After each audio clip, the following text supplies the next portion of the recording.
Welcome to the Rushmore Show, where we're diving into the NFL history books to unveil the top 4 one-year wonders that shook the league. Get ready to witness the rising stars, the game changers, and the unforgettable moments that defined these remarkable seasons. From rookie sensations to breakout veterans, our list is a tribute to the players who turned 1 year into an entire legacy. But here's the twist. This countdown is more than just stats. It's a celebration of impact that resonates through NFL history. Buckle up your chin strap, subscribe to the channel, and prepare to relive the electrifying players that define the top 4 one-year wonders in NFL history. Down, set, hut, because the Rushmore Show starts right now.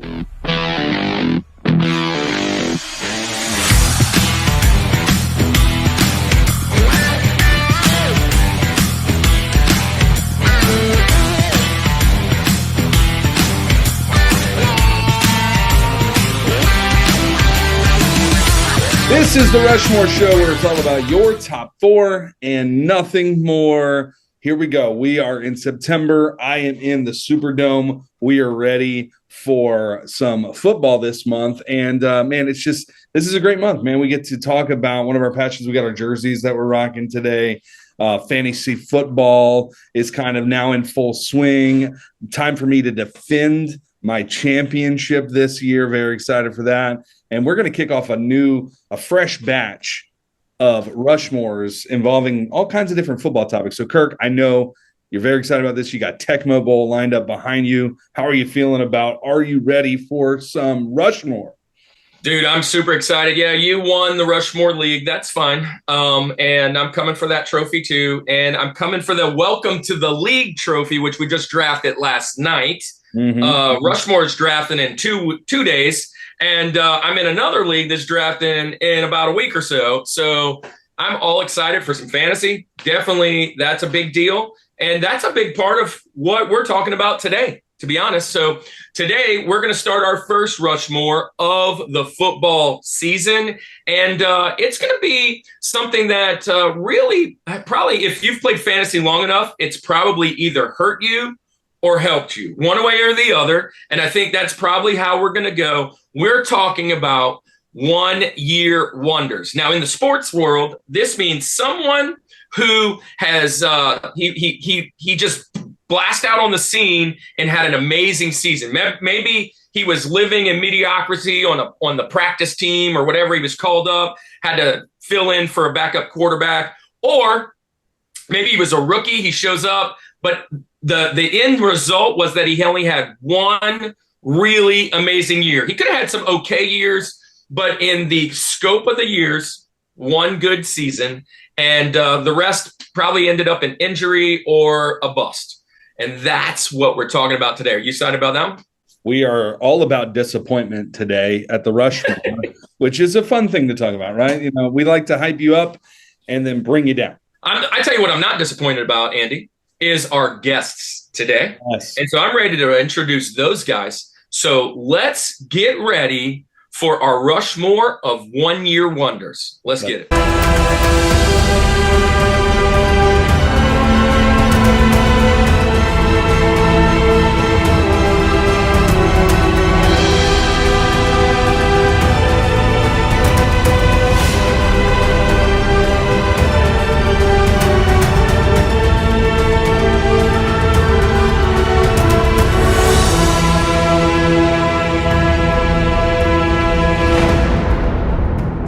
Rushmore Community Summit Squad, we are ready for our Rushmore of one-year wonders.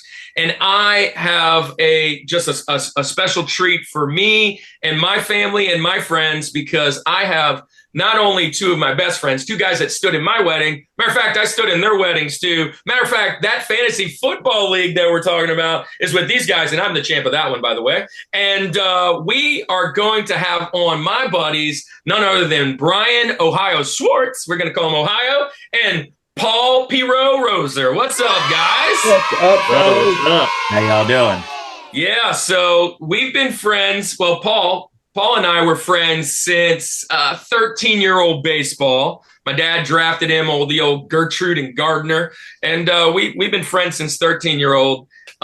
He went to the opposite school to us, but we still stayed friends all the way through. And we started a little softball team called the Swamp Rats, and that really solidified a lot of those older, washed up baseball players, some of those has-beens. You're not even a has-been.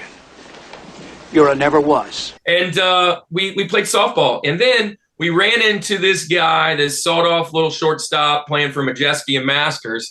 And we invited him to come on over and join our Swamp Rat team. And that's Ohio. So Paul and I have been friends for, 30 years. Geez, it's been a long time. And Ohio, I guess about 2002, because I know it was around Katrina, because I remember the Katrina, you coming and doing the bridges and having to come back. So probably 2003, 4 was in the beginning, and then Katrina. 3 or 4, yeah. So we've been friends for about 20 years, and then Paul and I have been probably about 30, 34 years, whatever. So my math's off, but welcome to the show, guys. I'm excited to have you guys. So tell everybody a little bit. You guys, I see, first off, Ohio is called Ohio for a reason. He is all things Ohio, unfortunately. Ohio. He's a Dogs fan when it comes to not the DAWGS, but that dog pound, because it does say he's a brownie. He's a brownie. Yeah. So and he likes Ohio State. Paul lives in the LSU Saints world. There he is. Who dat? And so it's going to be a good conversation. Let's start with you, Ohio. You're going to go first. Tell the Rushmore community, kind of, we call them the Summit Squad. This is going to be your Rosie. But before you say your Rosie, we got the 3-minute timer. Tell us kind of what you were thinking when you were thinking about this. 1 year wonders. It's kind of tough. And then we'll get started with your Rosie, your number 4. A lot of what I was thinking was just guys that pop in your brain. We're all fantasy football guys. So guys that I've loved and had on a fantasy football team that won me a lot of games. And then the next year you're banking on the same guy to do the same thing. Said guy doesn't do that thing. And everybody is terrible on your team. And, you go from there. Oh, I'm fine. It's just that life is pointless and nothing matters, and I'm always tired. Also, I can't sleep. I'm overeating. None of my old hobbies interest me. Yeah, that is probably my number 1 criteria on the button. Literally.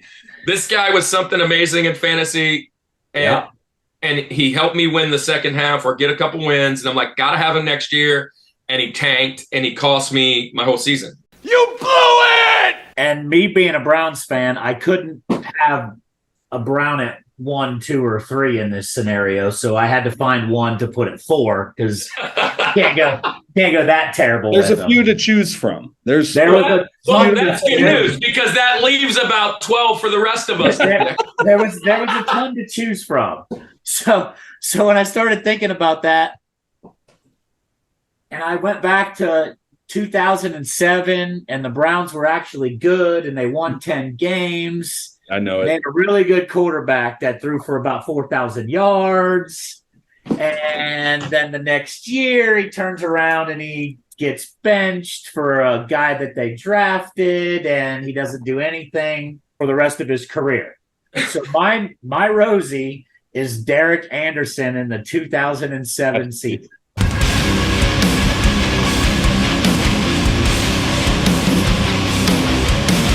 Yeah, I looked him up to really see, and here's some good information. He played for 13 seasons. Okay, solid.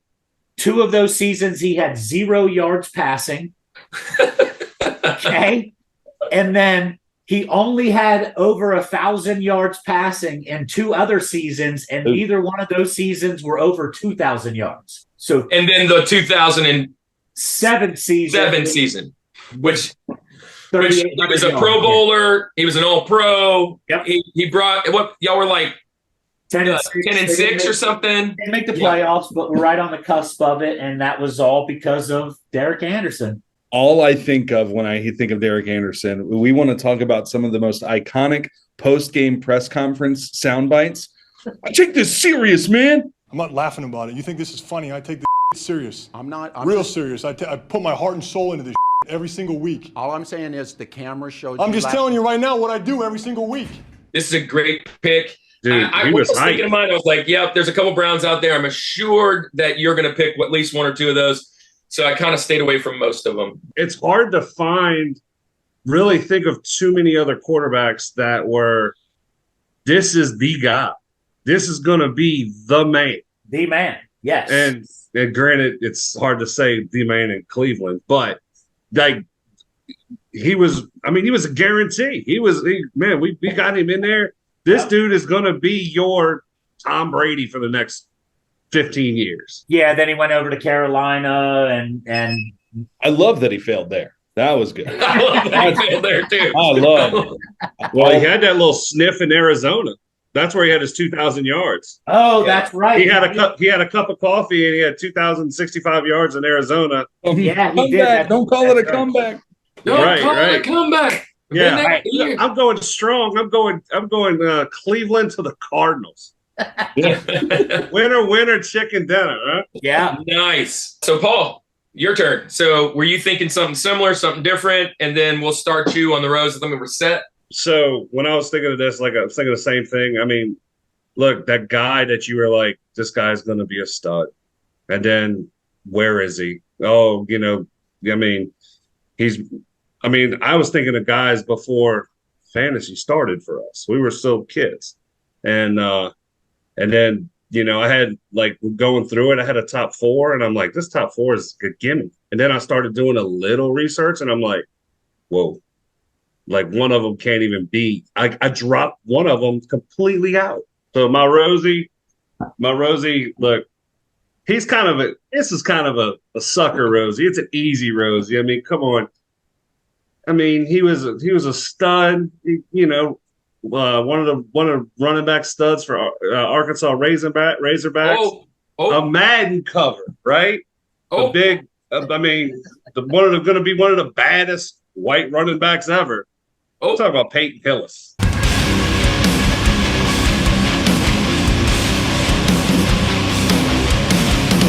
Let's go. Another Brownie.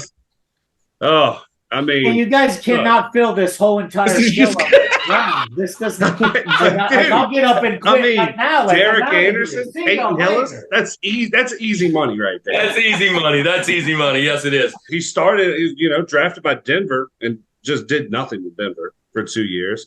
Then he comes out 1,177 yards. I mean, the guy's 6'1", 240. He's a fullback size. He's running like a Jerome Bettis, running like, a Barry Sanders, running over people, just mauling people. I mean, he was a stud. And not to mention that same year, he still received 477 yards. I mean, come on, a guy that big having a 1,600-yard year with the Cleveland Browns, in 2010, and he just went down. And if you've watched any of his documentaries or anything on him, he blames it all on himself. He quit working. He had a little ego trip. And he was a stud. I'm on the cover of Madden, and then I'm too good. And then, he was a dud. I mean, another year at Cleveland, and then the great Kansas City, and then 2 years with the Giants, tried to do it. And look, I think 1 year I picked him up with the Giants, like at free agency and fantasy, because I'm like, man, he just ran for 80 yards or something, and I'm like, he's back. And I was like, drop. This is it. Thank God for unlimited free agents, right? Right. Yeah. Well, I'll just say this: I had Hillis number one on my list as the George, and as I researched, he worked his way all the way down to being a Benjamin. With my knowledge, knowing that he probably wasn't going to get, somebody else was picking him. So that just because of my research, I kicked him off. But I totally agree. He was the top one that came to my mind last night when the topic came up, and I was like, "Oh, Peyton Hillis, that's for sure." He's the only one on the Madden cover that never did anything else. I looked this up too. He beat out Aaron Rodgers, who was the reigning Super Bowl MVP. Matty Ice, and Ray Rice, and then Michael Vick in the finals. Oh my gosh. To take those guys down to win that Madden cover. That's pretty legit. That's a pretty legit. And yeah. And Well, I mean, Michael Vick can throw a football out of a stadium. So Michael Vick is, I mean, you guys might cover this on another episode, still the greatest Madden player of all time. Like, so. he's pretty good. Yeah, Pretty yeah, good. I agree. That's a cool little stat. All right, Andy, it's your turn, man. Yeah, man. So here's the thing. I picked all Cleveland Browns. No, I'm just kidding. That's not my here's the thing. When I'm thinking of this, it really just became, okay, first of all, who do I think of as a major letdown?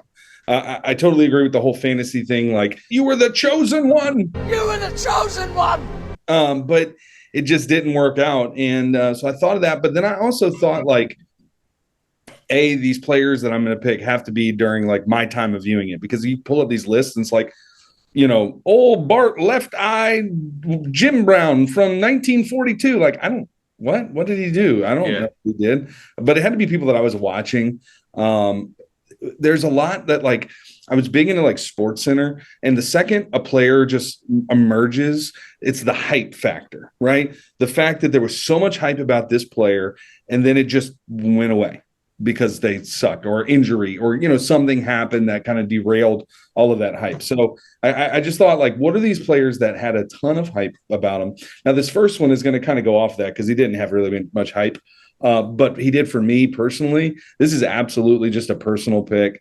He at the end of his career became a New Orleans Saint, and it just didn't work out. And I wanted it to, because I liked him in college, and he had a good year in Buffalo. I'm going to go with the running back. I'm going with CJ Spiller.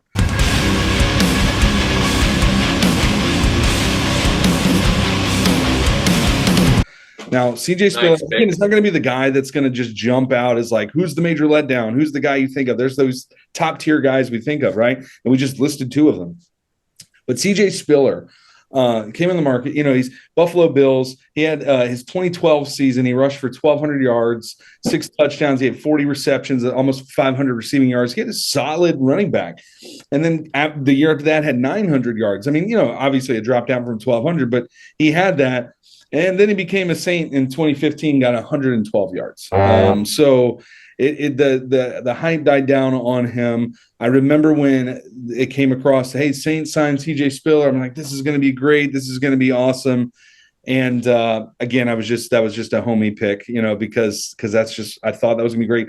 But yeah, CJ Spiller is going to be where I start with this. You're crazy. He can't be a 1-year wonder if he went from 1,200 to 900. Yeah, it still wasn't that great. Yeah, it's a 1-year wonder. He had that year that bought him everything, because literally everything else was 300.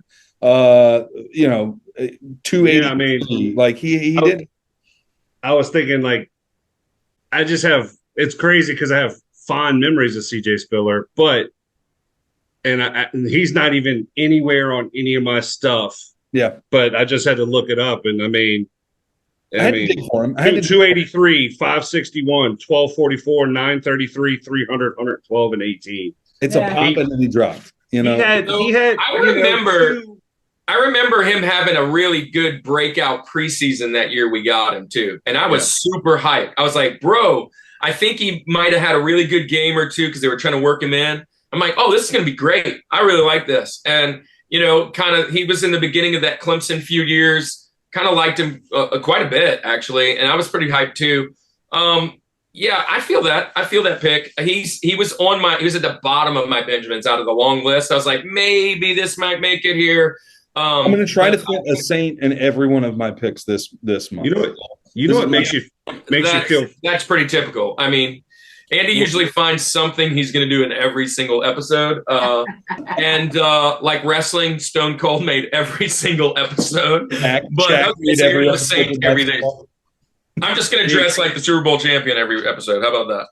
The thing about CJ Spiller that like makes it tough, because when he was good, he was one of those guys like Chris Johnson that he would have 8 carries for 120 yards because he had a 60-yard break. So he had that excitement, and then he just had to grind out 2 or 3 yards of carry after that. or something, something along those lines. I know the math on that. Yeah, but he was that big guy. He was a 4.3 guy. I mean, he hit the hole and there was no catching him, and he had those big breaks, and that was it. And like I said, that's all Chris Johnson was. Now Chris Johnson had a little more longevity, but as far as your fantasy guy, like he wasn't a great guy to have either. Right, for sure. But that's where CJ Spiller, to me, remembering that stuff just rules that out and mentally. But if you look at the stats, it plays. Mm-hmm. It plays to be on this list. Yeah, for me, like he for now that you just say 2 years or 1 year and fall off, I thought that dude had like 6-7 years. I'm 100% with you. I you thought know, like 5 years. So I'd never even entertained somebody like that because like you go into like CJ Spiller, like when you first said it, I was like, you are out of your mind. That dude was a dog for 5 years. And then you're like 250, 260, 1200, 900, 200 is like, oh, the funny thing is some of those stats are like game stats for a lot of the superstars. Like you hit 250 in one game. I mean, like you got more than him all season last year. That's pretty terrible. That's a good pick, man. Look, I'm going to jump into mine. So I agree with all of you guys' criteria, fantasy, all those things. Yeah, it's got to be somebody I watch because it's the favorites. That's kind of how it always rolls. I don't necessarily have a whole bunch of homer. Actually, I do have a couple homer picks. But it's a little different route. But my first pick.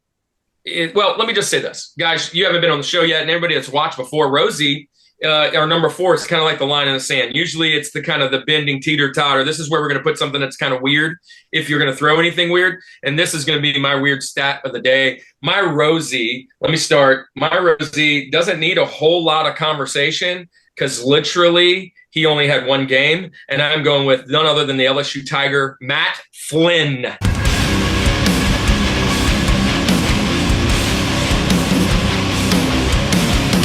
For amazing one season that netted him $26 million, 3 years. Russell Wilson beating him out as a rookie. He had one freaking game of that year that made him millions. What the biggest bust? Not a full season. I get it. But this is kind of a homer pick as well. Matt Flynn being a Tiger. But I didn't have him on the list. I was scrolling down. He was like 57th. And I saw it and I was like, oh, this is a fun stat.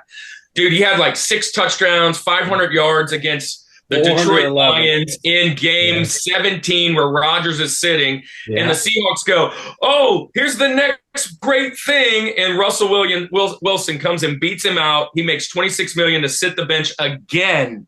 To me, not even a 1 year wonder, a one day wonder. He had a day wonder. So if you go back and look at your messenger earlier when we were discussing this, and I said, I have a guy I'm going to bring up that doesn't fall along this but it's going to blow your mind because people that know me know that is my all-time favorite LSU quarterback. It ain't Joe Burrow. It's Matt Flynn because that was my baby I talked about from day one. Watch this dude when Jamarcus Russell's going through and he finally gets his opportunity and wins a natty.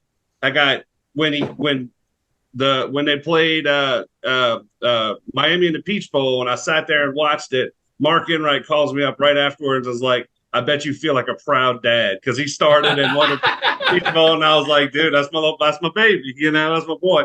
But that was one of the ones that was going to be like a curveball later, like a let's just talk about it later. I feel you. Because it's one game. I thought maybe you were thinking of Chief, but yeah, no, dude, I love this thing. I love the idea. Like when I saw it, I was like, oh my gosh, I forgot about that. And the fact that he's an LSU guy and won the Natty and all that, I was like, man, I got to mention him.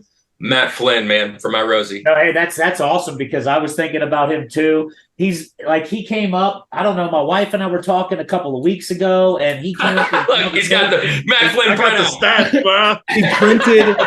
Flashback to last week, talking about printing from the internet. Yeah. He printed the Pro Football Focus. The episode that came out today, ladies and gentlemen, one of the nostalgic things is the internet and how we used to actually print stuff. Here's Paul back in 1996 printing out stats. Hey, it's free. It's at work. 518 yards, 6 touchdowns. 6 touchdowns. Yeah, Kirk had 6 touchdowns, what, 518 or something? 518, 6 touchdowns. He was 41 33 for of 48, 49. something like that. 33 of 49, 67%. he got more passing my dude. in that game than make Derek daddy some Anderson money. had for most of the seasons of his career. Yes. Hey, isn't Matt Flynn a dentist, or was that Matt Mock? Which one of those guys? I think it's Mock. Matt Mock. Okay. Eddie Furness is a doctor. His kid plays for Mississippi State. Nice. Dude, I like the Matt Flynn because you made one season out of one game. That's my Dude, dude. he made 26 million off of One the game. 3-hour hangout, dude. But then he, Had a little fun. but then he went to the Raiders and they paid him like $17 million. Yeah, and then he got another little nice little spot. But hey, there's our Rosie. That's our first round. Now it's time to move into TJ Jazzy Jeff. We don't need to do criteria now. We can just move on in. Ohio, who's your number 3 on the mountain? We're starting back over. I went a little older on this one, and the only reason I remember this guy is because he was a Packer, and he was the greatest Packer ever before Favre got there. Yes. And growing up, you see Packer games, and then Favre gets to Green Bay, and all of a sudden, Don Majkowski is no longer worth a The crap. Magic Man. The Magic Man.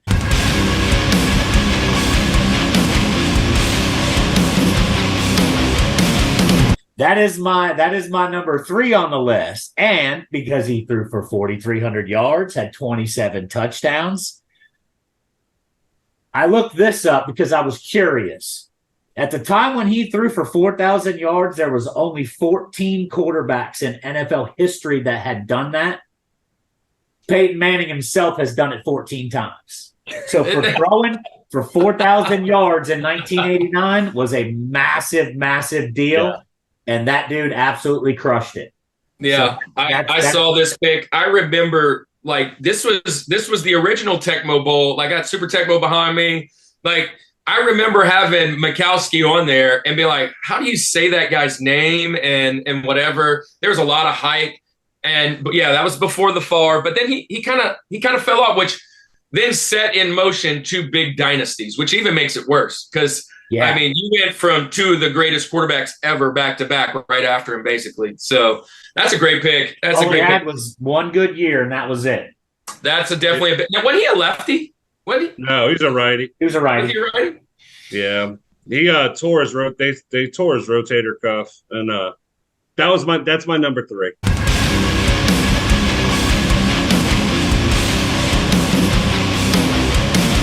That's my, it's whatever, with Crushmore. So Crushmore right off the bat. Don So Majkowski. what made me that he jumped right into that because 89 was the time I'm getting into baseball cards. I'm getting into sports heavy. I'm getting into that. So it was a pro set. And I remember, you would get your pro set and you'd get your card and you would look at stats. You went straight by stats. Yep. And you looked at it and I'm like, this dude's a stud. Yep. And I'm like, oh, but the next year I'm getting like Brett Favre. You got the Brett Favre upper deck rookie where he's in the The USM. Falcons jersey. You got to get a Right, and Falcons had other jersey. ones, but I mean, this dude comes out. He just comes out slinging, and I mean, he disappears. I don't You know. forgot about Don Majkowski with the The quickness. Magic Man. Andy, this is before your time. Do you know Majkowski? I do. So here's the thing. I've said it before. Brett Favre was my favorite quarterback of all time. I'm not saying he's the greatest quarterback of all time, but he was he's the man to watch. So knowing that was the predecessor, it's kind of seeing some of that stuff. The one thing I'll say about Green Bay, and it's been said a million times, how unfortunate is it to have those 2 quarterbacks back to back, Favre, and I know we're going off of Majkowski here, but Favre and Rodgers, and have 2 rings to show for it. I mean, that's like after that's tough. Some odd years of. And it's like, man, That shows how tough it is. Yeah, no, it's not just about a quarterback. I mean, you couldn't have told me that Breeze was only getting 1. I mean, after we won that one in 11 or whatever, you got 12, 13. I mean, what, like 3 years ago or 4 years ago when we had the upset by Minnesota. I mean, there was so many other times you couldn't tell me that, and that's just what happened. Just like you said. I mean, they would have had it makes Brady that much better. I mean, to be honest. Honestly, that's probably going on that route without the biggest blown call in playoff history. I mean, they would have had a second one. And that's not a homer thing. That's legit. 3 blind mice out there missing that call. I think this panel would totally agree. Well, except that he's going to run into Mahomes that week because Mahomes got screwed too because that penalty. But yeah, that was if you remember, that's when I had my kidney surgery, dude. This is a funny story. That's when I had my kidney surgery when I gave my kidney away, and I was sitting on the recliner watching back-to-back games, 6 hours long. Us getting screwed in the Saints, and then freaking D Ford offsides against Brady for the win, and then him coming back and winning, and me losing both of them. And I almost had to have another surgery because I jumped up screaming at the TV with freaking stitches in my side, going, "What the hell's going on?" Like the worst 6 hours of my life right there. And then I was in pain. I was in so much pain while it was going on. But yeah, my wife, Brittany, was screaming at me. But Magic Man, back to back. So we got a Rushmore Magic Man. That's awesome. He was a 1 minute wonder, and then we started talking about everything else. So I mean, that's kind of how it is. Hey, I mean, you got me in Ohio in here. We're gonna go on rants, dude. Yeah, we're gonna go on rants. Yeah, you're a rabbit trail fan. All right, my next pick, sort of along the lines of you, Kirk, and your rationale behind Matt Flynn. I'm going not necessarily a 1 year wonder, although it was definitely it was lengthier than Matt Flynn's claim to fame, right? It was more than 60 minutes. And we're going to go with, we talk about the hype. There may have not been a player more hyped than this. And I'm going with Tim Tebow.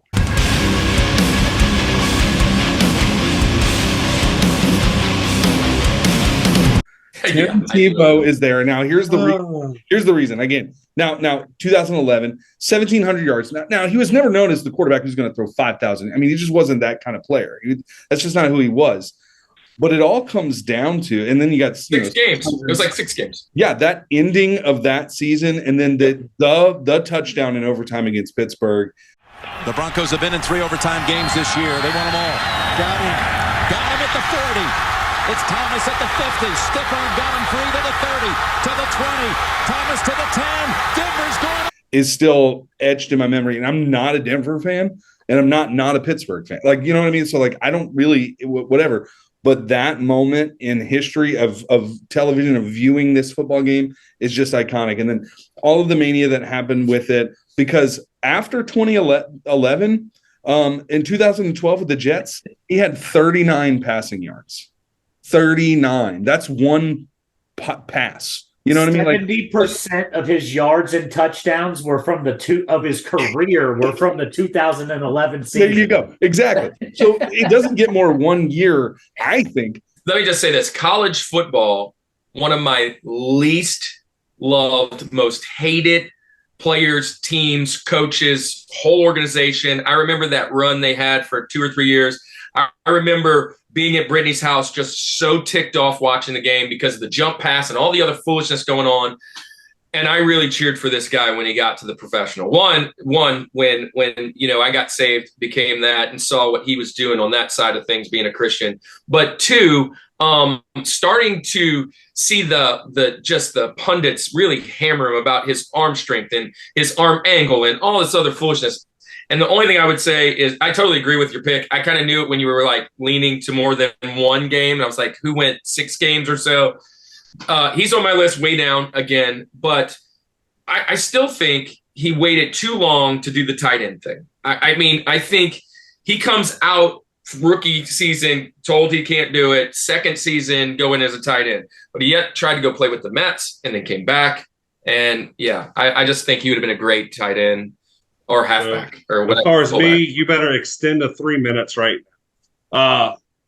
As far as so we're going, if you say college, I hate them, hate Florida, hate all that. One of the best college football players I ever got to watch in my life.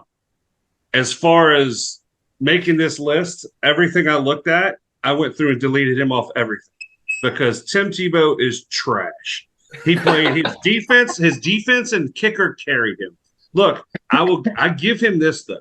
The only reason he catches hell is because freaking stupid McDaniel for the Broncos drafted a guy they said will never be a quarterback in the first round. Dude's an idiot. Should have got fired as soon as they drafted him. Plain and simple. They set him up for failure. Plain and simple. As a quarterback, he's dog crap, trash. They said, look, we're going to call plays to where he can't turn this ball over. And Look, like I said, Denver's defense you, carried him. The kicking game, the special teams carried him. So this is my biggest. Like, I agree with you. Like me walking into a car dealership trying to pay sticker price. I'm going to walk out and leave. Like, it's this. I'm laughing at you because I had him on my list, and I mentioned something to my wife, and she goes, 1,700 yards, and he's on the list. And I'm like, well, nobody ever expected him to throw for more than 500 yards because he's not a quarterback. Anybody who knows anybody has played baseball, everything else, from him being an average schmo to never playing ball to go into the minor leagues, which was a gimmick, and it was a gimmick to sell tickets, but the guy still hit around the Mendoza line. There's something to be said for that, because there's guys who play baseball their whole life that get to the minors and they don't hit 200. I'll just say, and we probably got to go moving on, but Tim Tebow is just one of the greatest athletes of all time. I mean, he just is. And so to do that, I mean, you saw Jordan try that. There's been multi-sport athletes, but they worked their whole life to do that. And then for him to kind of walk on, even make the team, get a starting job, and actually not give an error every 5 seconds and strike out 3 out of 3 times is pretty impressive. It's pretty impressive. It's the hardest sport to play. It's much harder than football. So there you go. All right, my turn. Coming in hot with my my second set, my TJ Jazzy Jeff. Guys, I guess I'm going to kind of homer pick it again. I mean, let me start this. You started off saying, I'm not really any homer picks. Not really any homer picks. Well, see, that's why I said kind of a homer pick, because when I said I wasn't going to homer pick, I'm not picking any Chiefs or any Saints, but I am picking another LSU Tiger. I'm picking Michael Clayton.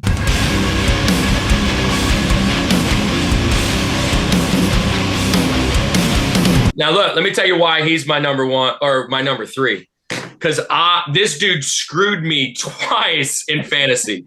Twice. You know what they say? Fool me once, strike one. But fool me twice, strike 3. In fantasy football. I didn't draft him that year, but I remember having him, and then I drafted him the next year, bust. And then I drafted him again the season after that, and was another bust. And unfortunately, what I love about Michael Clayton was when he was with the Tigers. Dude, I love this guy. Matter of fact, Paul, I remember a couple games that we went to where he just went off. Like he was a stud back then. He was before the wide receiver foolishness all started. He was one of the beginning guys. And when I saw him go to Tampa Bay, I hated that. I hated him going over there. But dude, he had a phenomenal season. And really just fell off the map. Not really a big injury guy. It was more just production. Like, he stopped getting balls. He started having the dropsies a little bit. He had the whoopsies, I guess. And like, he just fell off, dude. And yeah, when I said not being a homer, I was really thinking of the actual NFL teams. But then when I put it, those are my 2 Tigers. I don't have any more Tigers. But stat-wise, 80 catches for 1,200 yards and 7 touchdowns in 2004. He had 182 catches and 2,500 yards and 21 touchdowns at LSU. He left as the team's all-time leading touchdown guy, and then he averaged, after that one season, 20 catches for 251 yards. Tank. That was crazy, because I'm with you. And again, I didn't have him on my – he's one of the ones that knocked Peyton down, because when I saw him, I was like, I drafted that fool. 1, as a homer, LSU guy. And 2, right, he had such a great season, and he killed me, right? He killed us. And it's just one of those things. I remember specifically Michael Clayton being one of those that I didn't want to cut either. Oh, what if he comes back? What if it's just the quarterback, right? You're always thinking, Yeah, he definitely was in my list. Not in my top 4, but he's definitely in my my other list to talk about. I mean, rookie campaign, 1,193 yards, and then bro. Well, listen, while Michael Clayton, the player, may not be that great, Michael Clayton, the movie with George Clooney, got 91% on Rotten Tomatoes. So that's got to count for so. Right? It's so funny you say that. It says, no, not the forgettable George Clooney movie. We're talking about the forgettable Buccaneers receiver.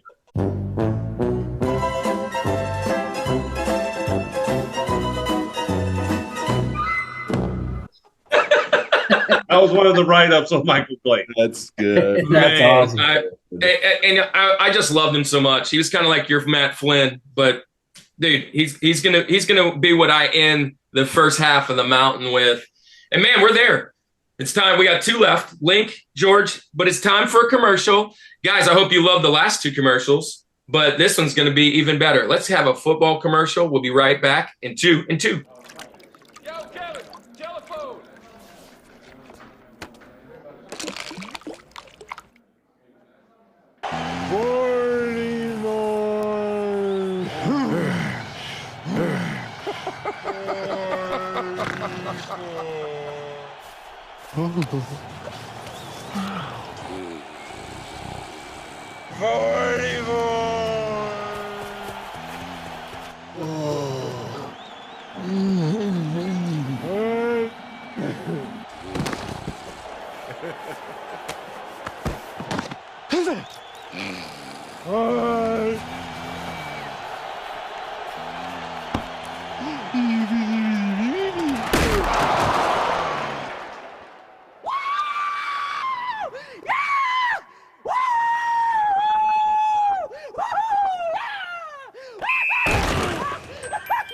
Welcome back to the Rushmore Show, where it's all about your top 4 and nothing more. Great commercial. We had commercial. If you love commercials, which most people don't nowadays, you can go back about 3 or 4 episodes. We had a full nostalgic, funny commercials episode.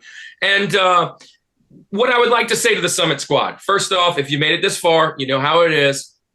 Hit the subscribe, hit the like, be a part of the community. This is episode 88. And we don't plan on stopping. We got other things planned, some lives. We're going to be at some conventions coming up, 2 big ones in the next month.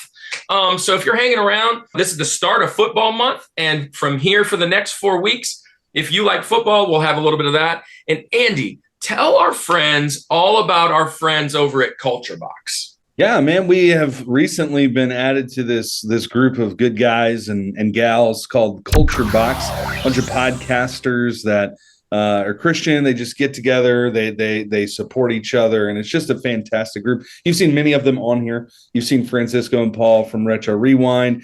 We've had Cellcast not that long ago, and today I want to talk about our good friends. I want to tell you, the Rushmore community, the Summit Squad, about our friends from Geek Devotions. You've seen them on here twice. Dallas and Celeste have been on here, but let me give you a little information about Geek Devotions. So Geek Devotions is a collaboration of devoted geeks that are devoted to letting people know that they are loved. They produce a weekly geek culture infused devotional, their podcast Tom Talk, and written articles, all designed to encourage and challenge people in the geek community, bridging the gap between their faith and their geekdoms. Find all their content at geekdevotions.com.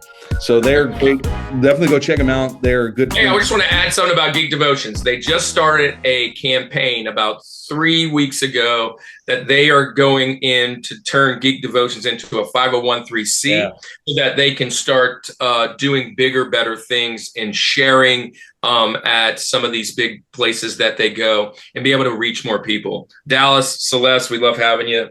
And man, it's time to take off on the second half of the mountain. Ohio, this is our link. It's Abraham Lincoln. It's who we think is the second best person on the mountain. Who's your second favorite one-year wonder? All right, this kind of goes to me growing up in Ohio and being a Browns fan and hating the Cincinnati Bengals.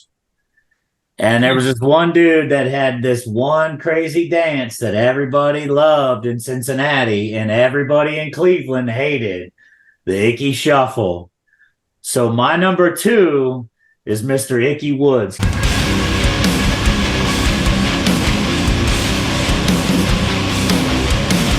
Hated him. Let me tell you, when I pulled this list up of Icky Woods, right, or the list up of one-year wonders, and Icky Woods came up, I was like, what the heck is he doing on here? He was the Peyton Hillis for me, I guess, or the CJ Spiller, whatever, conversation. I felt in my mind's eye that this dude had a great 8-year run, right? Matter of fact, Tecmo Bowl's behind me. One of these things right here is because of Icky Woods. He's bouncing around and tackling the ball. Dude, I remember the commercial where he slams the meat on the ground. That's pretty awesome. Yep. But that's why he's on the list. Because Icky Shuffle with Boomer Esiason, and that Bengals team was like the only thing they ever did until the last few years. Yeah. And I had him on my list. I took him off last minute. So he was you guys are naming everybody I had, and I moved him down to a Benjamin. But I love this pick. I agree. Yeah, good pick. I just absolutely hated him as a kid. Like seeing the commercials and living in Ohio, and 88, 89. You guys might be a little, you and Paul are a little bit older than me, but I was still coming into, this is where sports is, and this is what you're supposed to be doing. And I'm seeing this dude, and he's, tearing it up, rushes for 1,000 yards, all these touchdowns and everything else, and okay, well, this sucks because we're gonna have to deal with him for the next 10 years. So all of a sudden, he's gone. His best season, rookie year, 203 carries, 1,066 yards, 15 touches. Yeah. And honestly, he's not even noted for his rookie season. He's noted for a dance that fizzled out 100%. Because he only played till 91. Yep. So he had 3 years. The second game of the next season. Next year, yeah. So my number 2, my link was gone with Derek Anderson.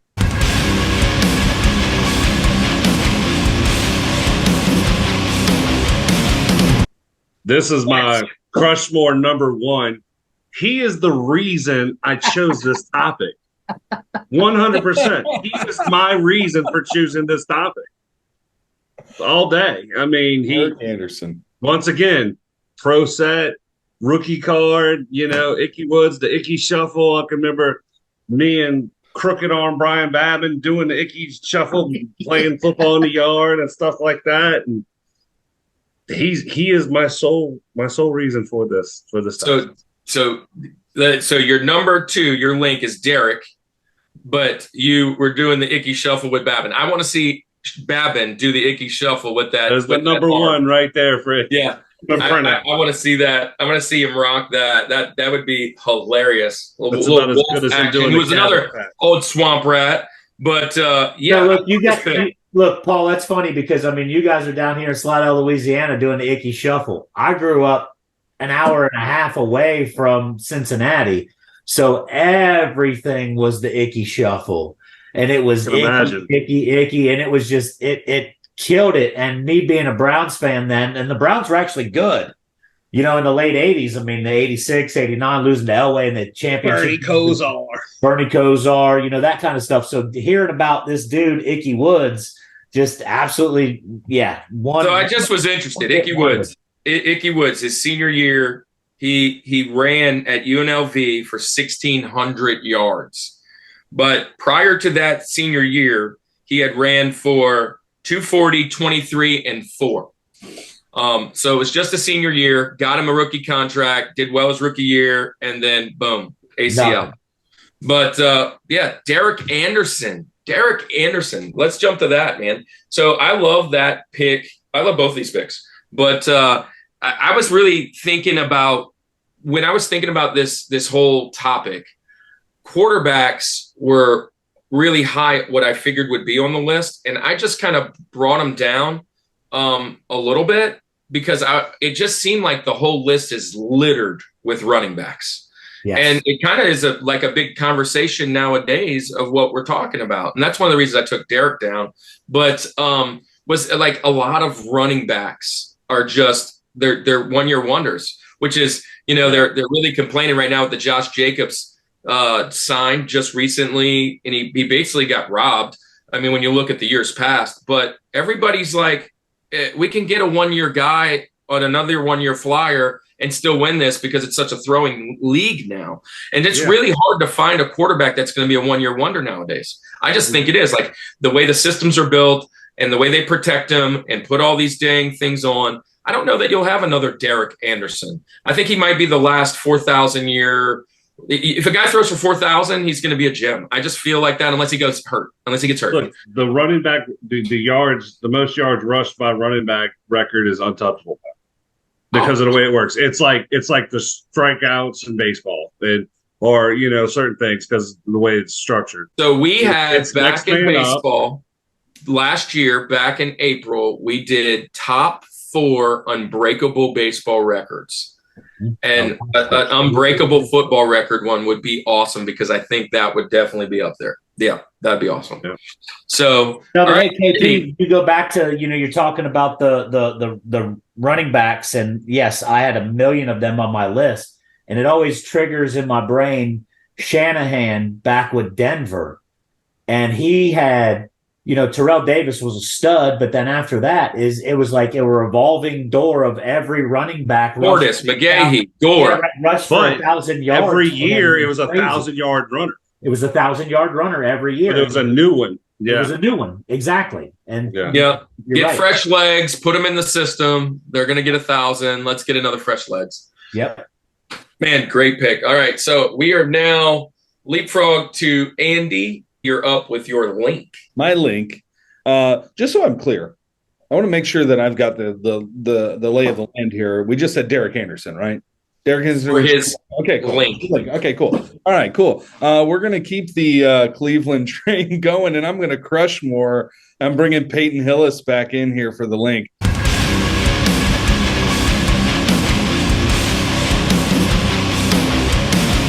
Here's the thing. You can't deny, and we've said it all. We've talked. We've bashed it. He's a fullback, right? For all intents and purposes. I mean, he's built like a fullback. He's listed as a running back, whatever. I mean, like two teams carry a fullback nowadays. But anyway, that's who he was. The fact that he was on the Madden cover, he had some injuries after that. Obviously, you talk about the Madden curse and the things that we talk about, all that kind of stuff that happens. And but man, talk about like come out of nowhere, man. Like who was talking about him before? And with Denver, just that 1,100-yard season in 2010 and all of the hype that came with it. When I think, like you said, the reason that you picked this topic, when I heard this topic, the Peyton Hillis, the cover of Madden comes to my mind. I mean, it's immediately what it is. There's only one who's more than that, which I'll mention here in a little while.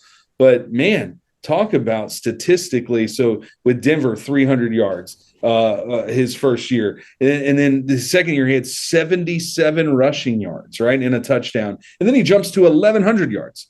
Like he added 1,100 yards to his total from the year before with 11 touchdowns. And then drops to 587, 309, 85, 115. I mean, nowhere near that. Right, like his second highest year is his first year of 343 yards. So the guy is the definition of a 1-year wonder to me. And then you cherry on the top that with what Kirk has in his hand right here, being graced on the cover of Madden. I just feel like that board. I wanted to be in that board meeting. Honestly, you know what? If I'm being honest, I think this is the last Madden I bought because I was so mad. I was like, he was so mad. It's so Madden. So mad. I'm so mad. No, I'm just kidding. That's not why. But yeah, we've said it all already. We kind of mentioned it. We kind of glazed over it. But the idea that he was built like a white running back or white fullback. I mean, kind of a la old Tampa Bay or old Redskins or like John Kuhn from I mean, just the in Packers. the trenches. And the dude ran. He was so quick. He had moves. He looked so good that year. And we were all kind of like stunned. We were just kind of like, he wasn't built like McCaffrey or anything like that. But it's just kind of like one of those outliers. I mean, it's just like, okay, this is crazy. But yeah, good pick. Good pick. He wasn't cutting and juking. I mean, like he's just a big dude. He's running people lower the shoulder, like old school football, and outrun you after he hits you. I love it. I wish honestly he would have done more. Like it would have been a 1 year, but you've got to honor him today for sure. Yeah. Well, I'm gonna go. I'm going to start my list. And I kind of went on a little, I guess, diatribe, if you will, about not picking quarterbacks, but I'm going to pick a quarterback here. Is this a homer pick too? Because the last two weren't homer. Oh, no. I'm not going to pick this one. This is nothing. But this guy to me is just like Peyton Hillis, fantastic 1 year, and then disappeared. Just like, but this guy was all because of an injury. I'm going RG3.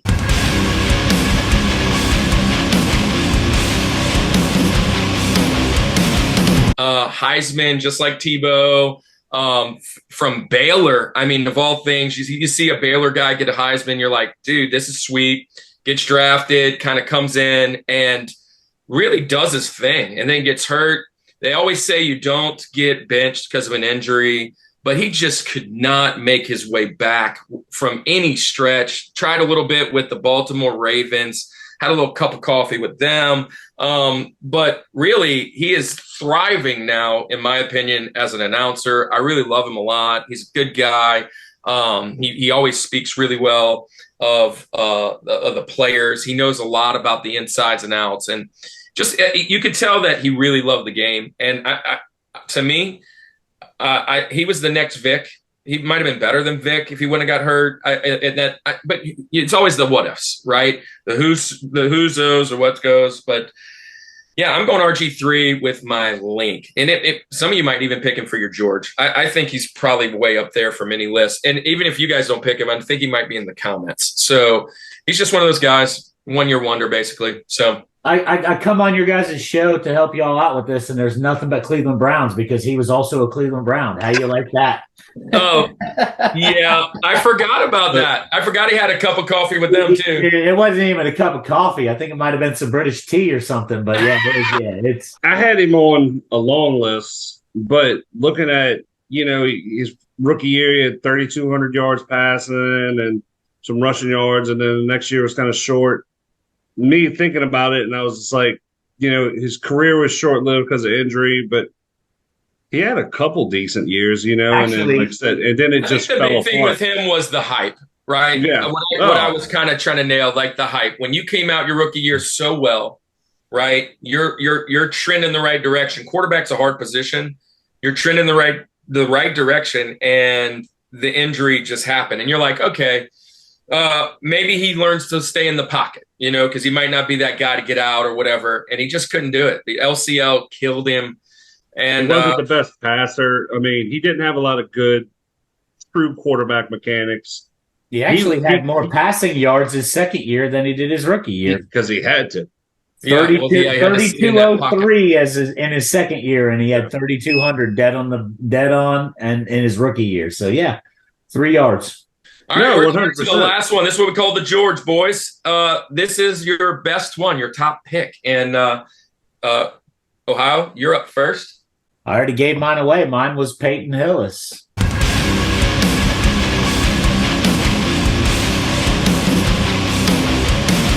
I told you why earlier. I mean, you cannot get on the Madden cover, the most prestigious thing, minus the 99 rating, in all of football is getting on the Madden cover.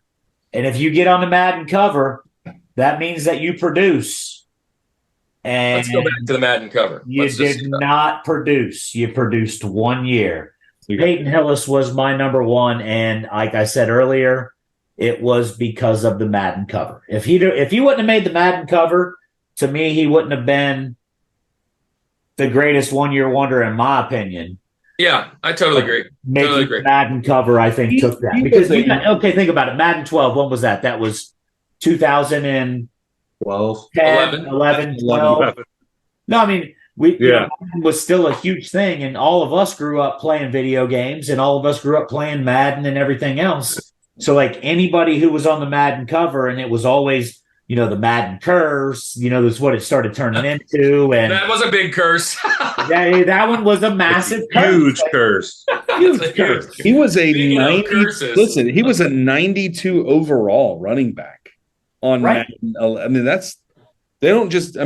granted, he was in a 99, but a 92 overall running back is one of the top guys. I'd be interested to see who is ranked higher than him from a running back standpoint. Oh, now you're going to make me look this up because that's a very interesting thing. Chris Johnson. Oh, Adrian Peterson, 97. There you go. Of course, AP. Man, that's AP. Hard to beat AP. AP was a 97. Chris Johnson was a 96. Jamal Charles, 95. MJ. That's right. Steven Jackson, 94.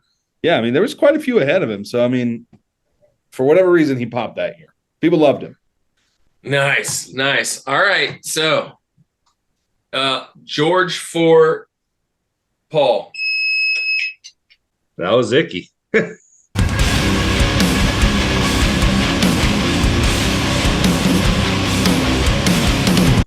Nice. We've exhausted him, but that was the Icky Shuffle, man. That, like I said, that is the reason I picked this topic. 100%. I don't think we've even talked about this, but I think it's, we've said it before. I'm born 89, so Icky Shuffle was not. I mean, it's just something I've seen. So by my criteria, but again, when I researched it and I say, hey, who are the best 1 year wonders? He's on every list that I found online. I mean, somewhere. He may not be the top guy on everyone's list, but he makes every list. So there's definitely something there. I do remember. I love this. That means there's a lot of Benjamins left because that's like the fourth Crushmore between these two, right? 3 Crushmores here. Andy, all right, let's jump to your George. Yeah, where are you at? All right, so are you crushing too? I'm gonna crush more again because the guy is RG3.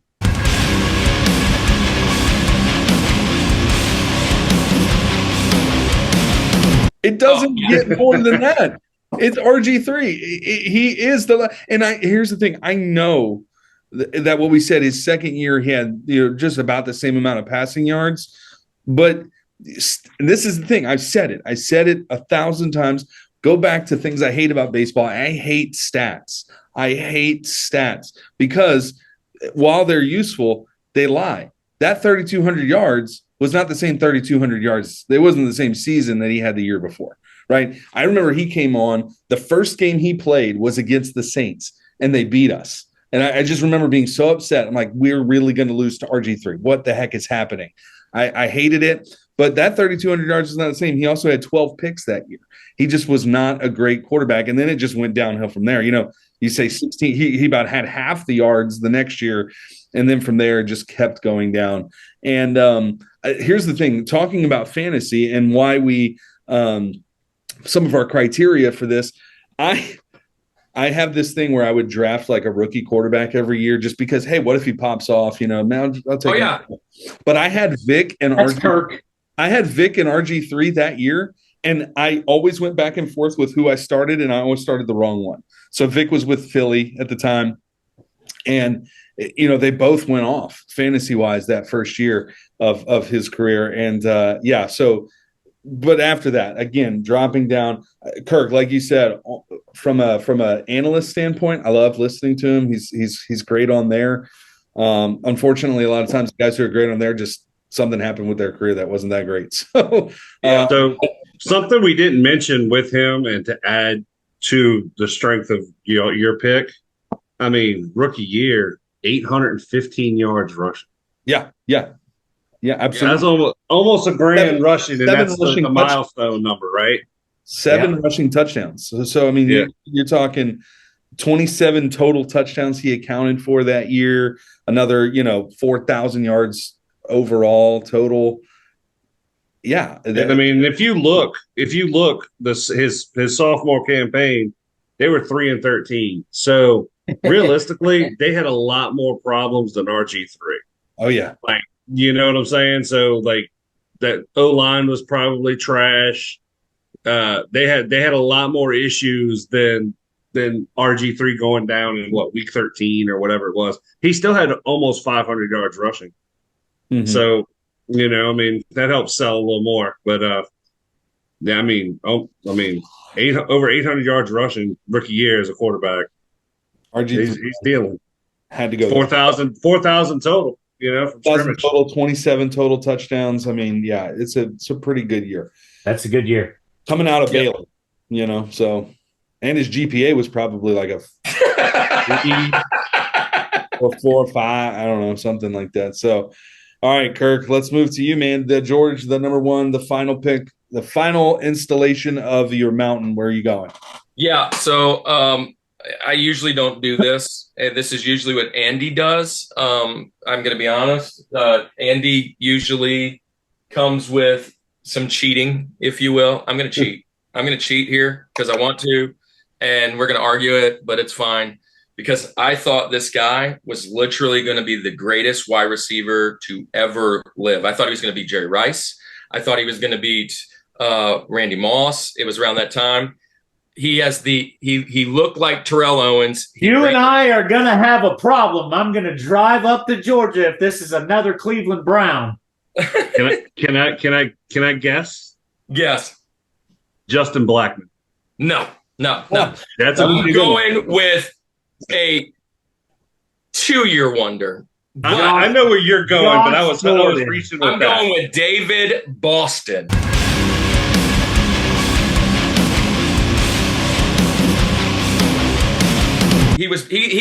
Terrell Owens looked like a wimp.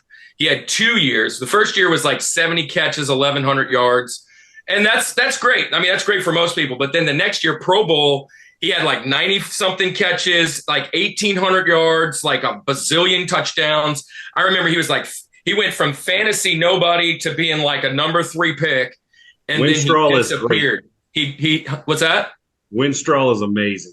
Dude, and the steroids, all that. Dude, when you look at him, you're like, oh my God. And I remember this. Again, I'm cheating. He really has 2 good years. But I remember watching him and just being in awe. And I remember one of the panelists was like, nobody his size should run the way he does.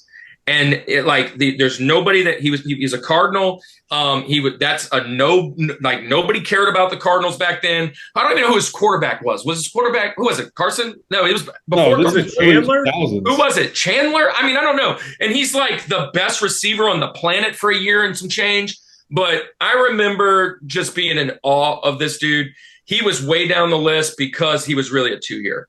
And I love this guy. I'm pretty sure I drafted him like 5 years in a row in fantasy, but he was just a specimen. He looked like a Greek god with all that Winstrol, definitely steroids. But it was kind of the thing, like his ankles shouldn't have held him, and it didn't. His legs couldn't hold him. He fell apart, destroyed himself, destroyed his career. Man, I just had to have him on my mount. Dude, I love this guy so much. He was a Buckeye. So I know, that's what I was getting ready to spout off information about him. He had like 1,400 or 1,500 yards receiving 1 year at Ohio State. Got in a fight with some defender off of Michigan State or off of Michigan. So in the late 90s, 96, 97. So 99 to 2004 was his year. So probably like 96, 97. So Charles Woodson. Charles Woodson was out by then. Charles Woodson was like a 97 grad, a Heisman winner, right? Oh, yeah, he was with Peyton. So it would have been somebody after him. There was a massive fight. Look it up one time. It's pretty good. They started knocking each other's helmets off. It's funny. David Boston was a teammate of Drew Brees in San Diego too. So he was. Yeah. Wow. So with that year, he had 880 yards receiving 2 years after his big year. Yeah. He could thank that's the year he got hurt and was done. Bye. But yeah, it's worth the conversation. I usually don't cheat. I'm usually the one that's so stuck on the rules, and Andy does it. I just love this guy so much because I had him so many times. I was a fan. I probably wanted his autograph back then. I just thought he was so cool.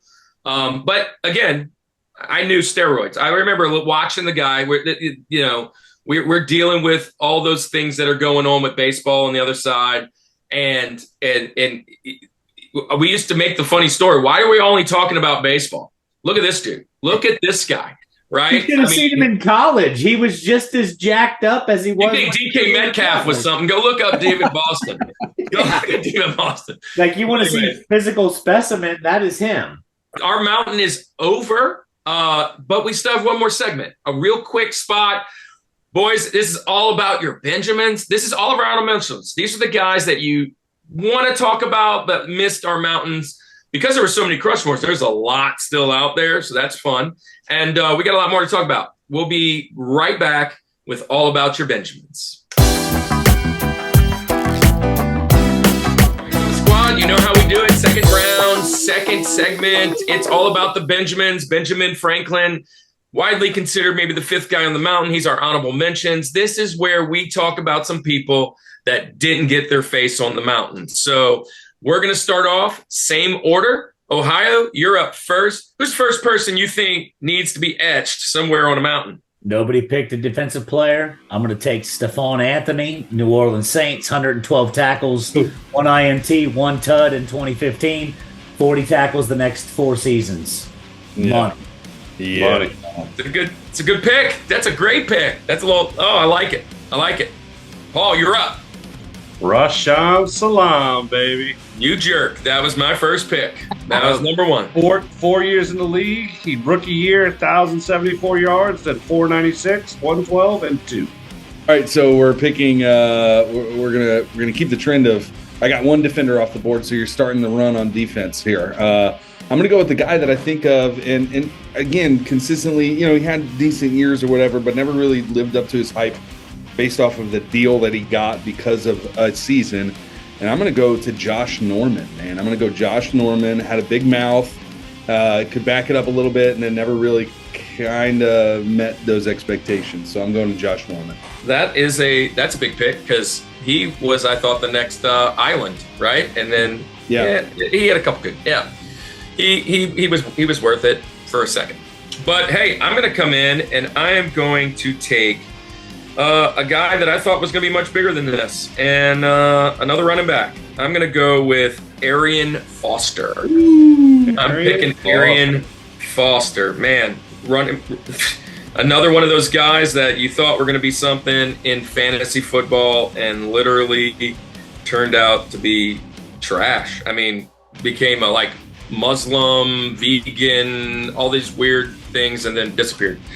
And my next pick, since I'm on the Bananas Fosters train, I'm going to go with another Foster. I'm going with, from Pittsburgh Steelers, I'm going with Barry Foster, who had a fantastic 1992 year with almost 1,700 yards and 11 tutties, Pro Bowl, first team All-American, and basically disappeared after that and became nothing. A little Steeler. So I'm going Arian and Barry back to back.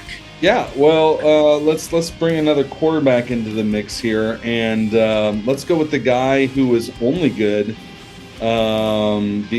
Really, I love him because of what he did to Tom Brady, and let's go with Nick Foles. Let's bring Nick Foles in here. Nice. He got that. He stepped in for an injury. Ultimate backup. Looked like he was going to be this guy, and then again, he got some contract, got some other team and things after that, but never really did win another Super Bowl. So there you go. Yeah. Well, it's a Benjamin. And kind of like the David Boston, he had actually a really good season, then went out nowhere, and then he had a really good playoff. So it put them together. Going with one of those Denver Bronco running back by committees. We're going Olandis Gary. Gary. Oh man, that was my 1,159 yards his rookie year, then 80, 228, 147, 384, and bagging groceries. All right, so I'm going to stick with the defensive player, and KP's going to hate this pick. 22 sacks, Mr. Justin Houston. How do you go from 22 sacks and then not really do much else? That's why we sent him off. That's crazy. That was a guy that was like, wow. I love that guy, man.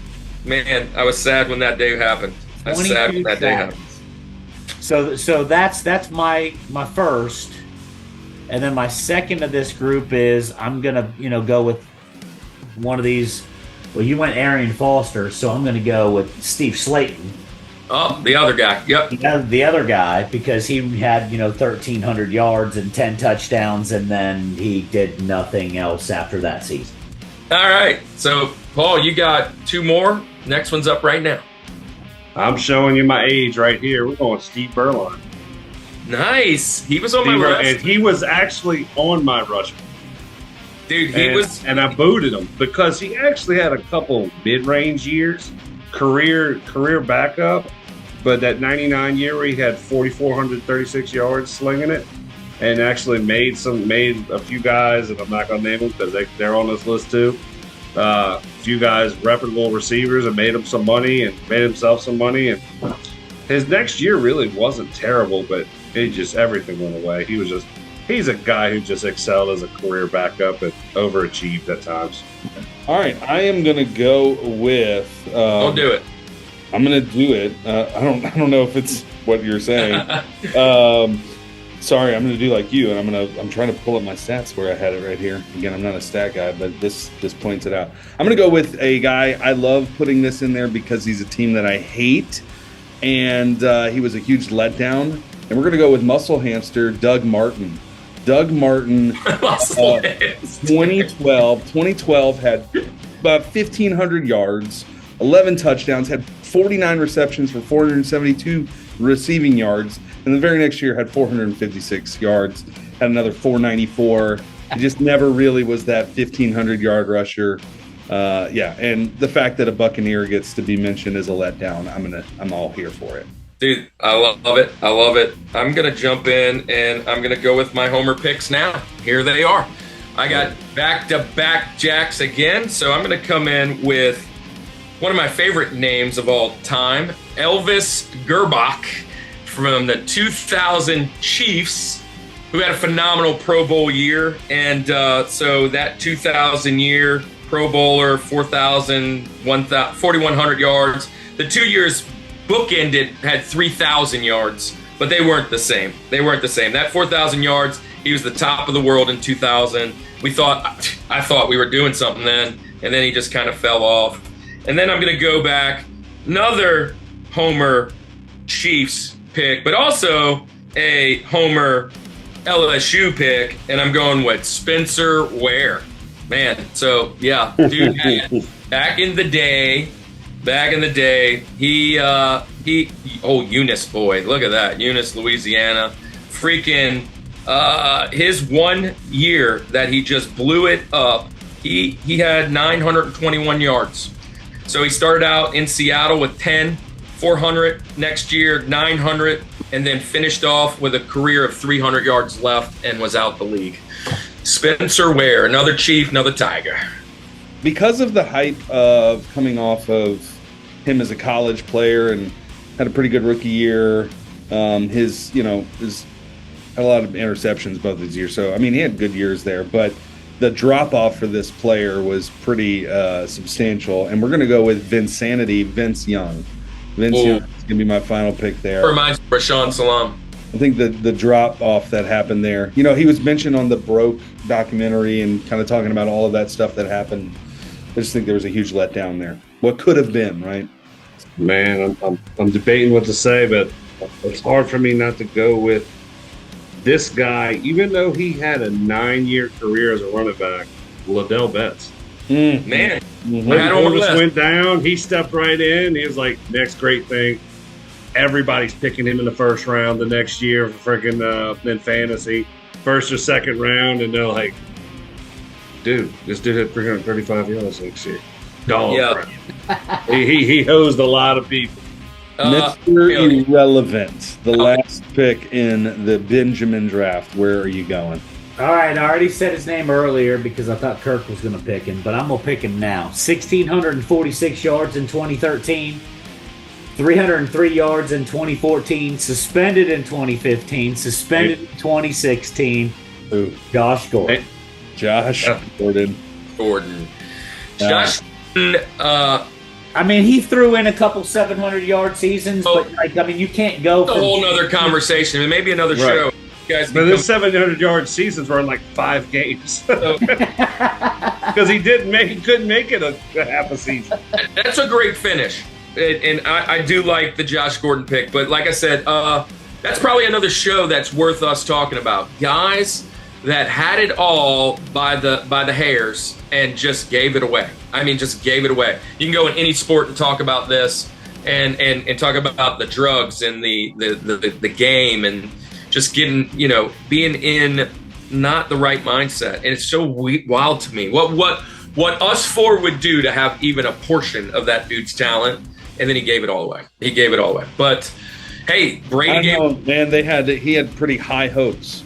What's that? He had high hopes. High hopes.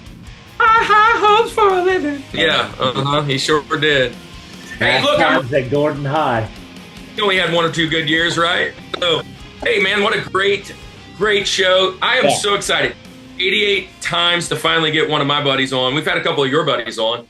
But, Ohio and Paul, thanks for being here. We'd love to have you back. And fun, man. Football, what a great time. We've got, let's talk about what's coming up, Andy. So, RetroCon, 2 weeks away. I'll be, along with Andy, we'll be down in Morgan City, Louisiana for the Louisiana RetroCon. It's a video game con. I just saw where Davies just sold out all of the booths, and we were one of the first booths invited. So that's awesome. So we're going to be able to hang out with you guys. We're going to be doing some Rushmores down there. That's in 2 weeks. Then, coming around, Andy, what is it? 6 weeks away, we'll be back down in Mandeville, Louisiana, doing St. Tammany Collectors Con, which was what we started in our con journey last March or May or whatever it was, and hanging out there where we met a lot of the guys that were on last week. We've met several, and the guy that will be on within the next week or two, Daniel Johnson from the Saint Comics. The artist from Saint Comics will be on soon. He's a huge Who Dat fan, so he'll be here. We're going to talk about, I think we're going to talk about maybe best favorite players ever. Man, I don't know. I think that's where we're leaning. It's a tough one, but I don't know who I'm picking. But Andy, what else do you have to tell our fans? Hey, it's been great, man. It's super fun way to kick off fantasy football season with the a whole month of football Rushmores, man. But it's going to be great. I'm excited for this season. I'm excited for all the things to come with the Rushmore Show. All of our our collaboration with Culture Box and friends like that. It's just that, man. I appreciate that so much, man. They didn't have to welcome us in, and we've had them on the show, but it's a really cool opportunity to hang out with them and see what they do, because they've been doing this for a long time. Some of those guys have been doing podcasting for like 12 years. Thank you guys for joining us, Paul. Thank you for joining us, man. Great time meeting you guys and having conversation. Oh, yeah, it was a lot of fun, man. Thank you for having me. You guys, great seeing y'all over here. Can't wait to see y'all again in person. I'll be down in Louisiana soon, so let's hang out, man. So, Andy, how do we end the show? This is the Rushmore Show, where it's all about your top four and nothing more. Peace.